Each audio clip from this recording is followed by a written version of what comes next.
নমস্কার বন্ধুরা, পূজা আসছে, সুতরাং পুজোয় তোমাদের নতুন কিছু উপহার দেব, সেই জন্যই নানা রকম গল্প পড়ছিলাম, গল্প লিখছিলাম। আজকে তোমাদের একজনের গল্প বলবো। সে হচ্ছে এক ছুচিবাই মহিলা। তিনি হাসপাতালে চাকরি করেন। তো পাড়ার সবাই, বাড়ির লোক, রাস্তার লোক, অটো চালক, কে যে নেই, সব সময় তাকে মানে হাসাহাসি করে তাকে নিয়ে। ও এত শুচিবাই। তো একদিন হচ্ছে ওরা দুই বন্ধু, দুই কলিগ 3 দিনের ছুটি পেয়েছে, তারা বেড়াতে যাবে। তো বেড়াতে যাবে শীতে। তো বেড়াতে গেছে, সেখানে গিয়ে বলছে এই কম্বল আমি ব্যবহার করব না। কেন কম্বল ব্যবহার করবি না কেন? এত ভালো হোটেল, এই হোটেলে সব কিছু কেচে পরিষ্কার পরিচ্ছন্ন করে তবে দেওয়া হয় না। সে তুই যাই বল, আমি কিন্তু কম্বল ব্যবহার করছি না। তোর কিন্তু শীত ঠান্ডা লাগবে, তখন কিন্তু হাঁচি কাশি হলে আরেক বিপদ। বলে এটা আমি বুঝে নেব। তখন কি করলো, ও যখনই কোথাও যায়, মেয়েটির নাম হচ্ছে লতিকা। আর সে লতিকা যখন কোথাও যায়, তখন তার একটা পুরো সংসার থাকে।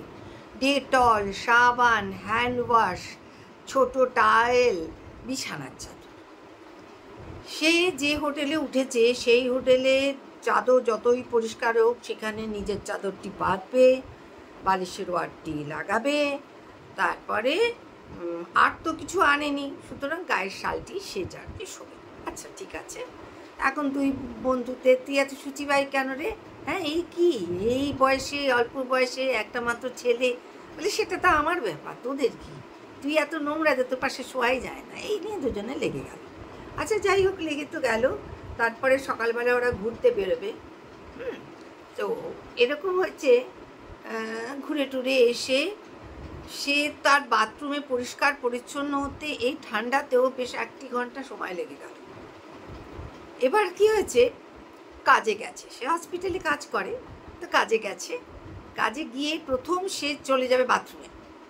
বাথরুমে গিয়ে তার রুমালটাকে আগে সাবান দিয়ে কাচবে, তারপরে কেচে এসে নিজের টেবিলটাকে সেই রুমালটা দিয়ে মুছবে, আবার বাথরুমে যাবে, বাথরুমে গিয়ে আবার সাবান দিয়ে কাচবে, তারপরে ওখানটা মেলে দেবে, হাতে স্যানিটাইজার নেবে, নিয়ে বসবে।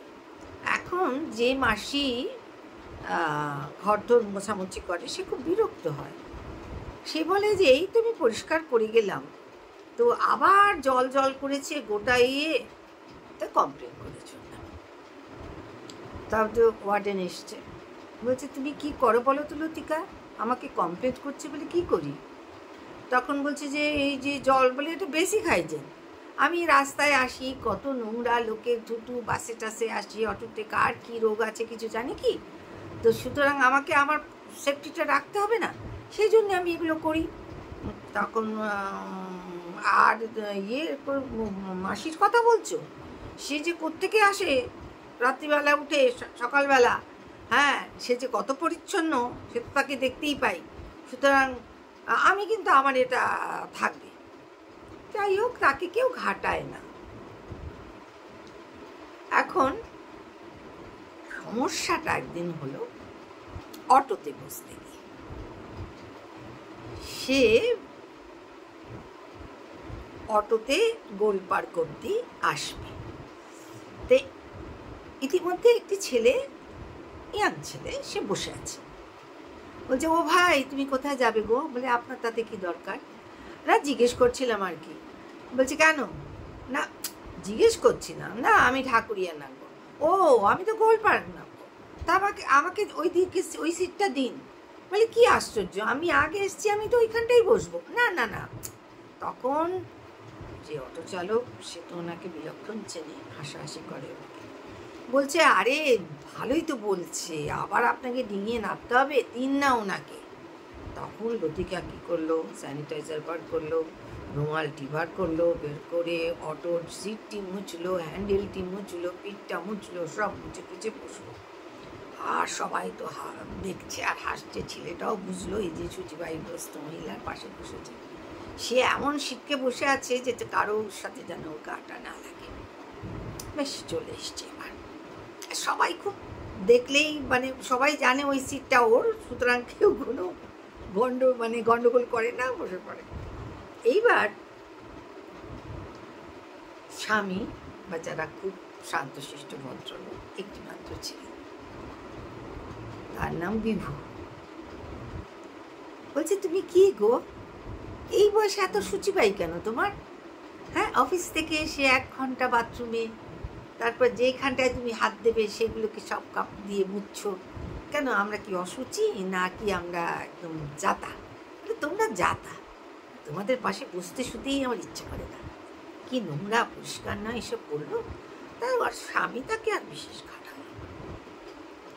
এবার কি হচ্ছে, ক্রমশ খবর আসছে যে করোনা করোনা কি জানি ভাইরাস, সবাইকে সতর্ক করতে বলছে, হাত ধুতে বলছে, সবসময় ভালো করে সাবান দিয়ে হাত ধুতে বলছে, স্যানিটাইজার মুখ বেঁধে রাখতে বলছে, পরিচ্ছন্ন থাকতে বলছে।